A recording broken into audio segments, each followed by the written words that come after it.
You cannot grow from what you don't have. You cannot grow if the seed was never planted in the first place. I was actually talking about this with my friend the other day who's being really hard on himself.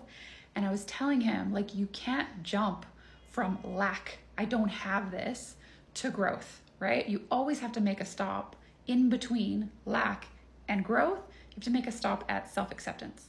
Self-acceptance is where your seeds are. Self-acceptance is where you plant the seed from which you can grow. And we can see this very clearly in your human design chart.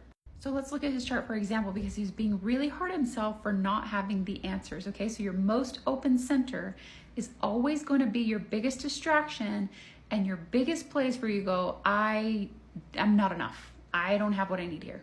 So I always coach my clients, when you have open and undefined centers in your chart, these centers are meant to surprise you.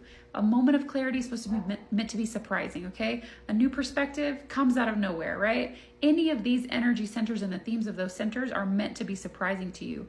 Where you can grow, where you can plant the seeds are the centers in which you have consistency. But you're not going to be able to grow, you're not going to be able to intend or create anything until you look at those centers and you go, this is who I am, this is how I always have been, this is how I always will be. That is self-acceptance.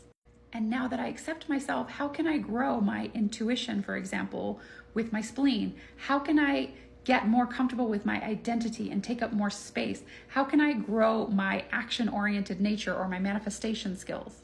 But if you're looking at these open and undefined centers and trying to grow from that space, you will always feel disappointed.